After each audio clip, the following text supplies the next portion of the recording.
Et sur l'éducation et la jeunesse, je tiens quand même à faire remarquer, comme l'a dit le président, que le PPI collège prévoit quand même presque 10 millions d'euros d'investissements supplémentaires par an par rapport à ce qui était fait auparavant, et que évidemment les manifestations qu'on voit aujourd'hui et les instrumentalisations politiciennes, c'est un écran de fumée, parce que je pense que vous n'êtes pas très à l'aise avec le fait que la nouvelle majorité fasse mieux que vous sur le sujet, et fasse ce choix de mettre beaucoup plus d'argent sur la table sur le sujet. Et je trouve ça complètement irresponsable, et bon, très critiquable quand même, d'utiliser en effet, d'isoler comme ça deux fermetures de collèges pour ne pas parler du reste. Le département met beaucoup plus que ce que vous mettiez sur les collèges parce qu'on considère que l'éducation est une priorité. Donc je ne comprends pas bien, pareil, votre remarque. Sur la contractualisation, la contractualisation culturelle en tout cas, parce que c'est par là qu'on va commencer avec les territoires, elle est en cours et je ne comprends pas non plus votre remarque en disant que les gens sont en attente. Je comprends qu'ils soient en attente du dispositif, mais en termes de financement, les dispositifs existants continuent de courir, comme le Kodak, etc. Et les subventions sont versées comme elles l'étaient. Donc j'ai du mal à comprendre aussi la remarque. Alors évidemment que la mise en place de la contractualisation, elle se fera de manière concomitante avec la création des nouveaux EPCI, puisque c'est à cette échelle-là qu'on se positionne. Donc ça me paraît logique que ce soit au 1er janvier 2017 qu'on lance ça concrètement et pas avant. Sur la base de l'Héripose, oui, il y a eu une baisse de 10% des subventions cette année, que ce soit du côté de l'Eure ou de la Seine-Maritime, et ça a été fait en coordination avec le département de Seine-Maritime, mais aussi avec le syndicat de la base. Donc il n'y a pas du tout eu de problème quand on a proposé ça au conseil syndical, j'étais présent et tout le monde a voté le budget sans aucune difficulté sur cette baisse de financement, puisque les partenaires publics, et notamment dans les syndicats, il y a des élus, ils comprennent bien que oui, il y a une crise des finances locales, donc ils en subissent un petit peu les conséquences, mais on essaye de faire en sorte, en ayant une bonne gestion, que ça ne menace pas les projets futurs sur cette base qui a quand même, c'est vrai, un gros potentiel touristique et un bel avenir, je pense, devant elle. Ce qui met en difficulté la base de l'Héripose, c'est surtout l'attitude du maire de Val-de-Reuil, qui en conseil syndical a une attitude hyper vindicative et qui agresse à peu près tout le monde, et qui en plus fait traîner les permis de construire pour les projets de cette base. Voilà, ça par contre, ça menace l'avenir de la base. Donc si vous pouvez lui faire passer le message, ce serait intéressant. Mais en termes de financement, en tout cas, il y a un consensus sur le sujet. Monsieur Courel. C'est très bien. Bon, le président vous a déjà répondu sur les collèges, j'allais vous faire la même remarque, parce que je considère que vous connaissiez à peu près les dossiers, mais bon.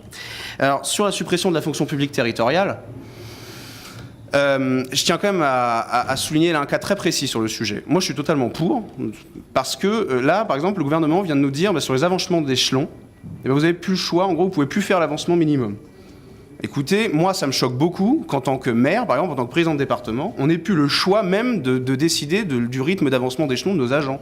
Je trouve ça hyper choquant que d'un côté, on nous baisse les dotations et puis qu'on nous dise de faire des efforts et qu'on nous mette sous tutelle en plus de gestion par l'État. Voilà. Donc moi, ça me choque. Je considère qu'on devrait avoir une liberté beaucoup plus grande de gestion de notre personnel et vous verrez que les choses se passeraient beaucoup mieux. Les agents qui méritent d'être valorisés le seraient beaucoup plus facilement et les agents qui méritent d'être sanctionnés le feraient beaucoup plus facilement. Et pour revenir à la séance où on avait eu ce débat, vous aviez dit l'agent, je le virerai quoi qu'il arrive. Donc je pense qu'un peu de souplesse, ça vous ferait plaisir aussi. Mais enfin, donc je comprends pas trop la différence avec ce que vous avez dit la dernière fois en disant en gros de toute façon je le virerai parce que j'en veux plus, et puis aujourd'hui vous êtes là le grand pourfendeur de cette proposition qui avait l'air de bien vous arranger à l'époque. Sur les collèges, j'y reviens parce que je voulais terminer par là, je tiens quand même à souligner une différence. Pour moi, il y a deux élus, et si demain on veut réformer la France, eh bien je pense qu'il faudra s'appuyer plus sur une partie des élus que sur l'autre. Il y a les élus qui font de la vieille politique, qui continuent à faire des écrans de fumée parce que ils disent voilà, mon collège ferme dans ma commune, alors il faut absolument que je fasse un remue-ménage, pas possible, même si cette décision elle est totalement justifiée, qu'elle est juste et qu'elle se justifie par les chiffres et par de toute façon les investissements qu'on doit faire prioritairement sur le territoire, et notamment sur le territoire de la Case et de Val-de-Reuil. Et puis de l'autre côté, vous avez des élus qui sont responsables et qui, même si c'est pas facile à défendre sur le terrain, et donc je tiens à saluer quand même le courage des élus d'Évreux qui siègent ici, et du maire d'Évreux aussi, qui n'est pas présent parce qu'il siège pas ici, mais qui publiquement quand même ne font pas tous ce remue-ménage, tout simplement parce qu'ils ont le sens des responsabilités. Et moi je pense que demain, voilà, si on veut réformer ce pays, et si dans l'heure on veut commencer à avancer un minimum, eh bien on a besoin d'élus qui ont le sens des responsabilités et qui ont le courage de sortir un petit peu des petites guerres de chapelle et de se dire c'est chez moi, alors il faut absolument que je mobilise tout le monde, etc. parce qu'il faut que je fasse de la communication, puis que je montre que même si c'est juste, eh bien que je montre que, pas pour des raisons très politiciennes, eh bien je me suis bougé même si c'est en vain. Et puis de l'autre côté, vous avez des élus qui disent oui c'est vrai, ce collège-là, il n'a plus forcément de raison d'exister pour des raisons très pragmatiques, et puis on va mobiliser tous les fonds sur un autre collège pour que les enseignants, les collégiens aient des meilleures conditions de travail, avec des équipements beaucoup plus modernes et complètement sécurisés. Donc je tiens à saluer le courage d'un côté des élus d'Évreux qui aujourd'hui soutiennent cette décision et qui n'est pas facile à soutenir sur le terrain. On sait comment ça peut se passer, et je tiens à dénoncer l'attitude d'autres qui ont une attitude complètement irresponsable, et notamment de soutenir le genre d'événements qu'on a vu aujourd'hui, et je trouve pas ça acceptable. Et quand j'entends un élu de la République nous dire je soutiens je soutiens le fait qu'on envahisse l'hémicycle alors que vous êtes élu et que vous savez à peu près comment la démocratie représentative marche et ce que ça signifie dans ce pays, ça me choque énormément. Je trouve ça inacceptable de soutenir ça. Et comme l'a dit le président, aujourd'hui on a des forces de l'ordre qui ont besoin d'être soutenues.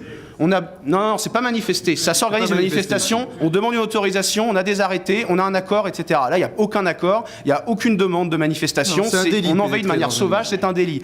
Et donc, je suis extrêmement choqué qu'un élu de la République, Monsieur Courel, qu'un élu de la République aujourd'hui, parce qu'au moment, il faut choisir son camp. Et au bout d'un moment, quand on a d'un côté des manifestants qui ne respectent rien, qui ne respectent aucune règle, et qu'on a de l'autre côté... Et qu'on a de l'autre côté des forces de l'ordre qui souffrent tous les jours, vous faites le choix des manifestants qui ne respectent rien, eh bien moi je fais un autre choix. Moi je fais un autre choix. C'est un délit, Monsieur Courel, de pénétrer ici. Alors fallait ça, c'est ça? Non mais c'est faut attendre scandaleux qu'on saccage les salles. Non, mais qu'est-ce que vous dites là? Je dis entraver le débat démocratique, c'est pas un problème, Monsieur Courel? Dans une salle réservée aux élus, oui. Le droit de manifester, qu'est-ce que c'est? Non, il n'y a pas le droit de manifester dans un hémicycle. Non, ça n'existe pas. Monsieur Courel, je vais terminer. Je dis simplement que dans le contexte actuel, dans le contexte actuel, il faut choisir son camp. Voilà. Donc vous faites le choix de gens qui agissent dans l'illégalité contre les forces de l'ordre. Moi, je fais le choix de la démocratie et du respect des forces de l'ordre. Aujourd'hui, les policiers et les gendarmes ont besoin d'être soutenus. Vous faites le choix de soutenir les manifestants qui leur pourrissent la vie et qui nous pourrissent la vie à tous et qui nous empêchent de travailler.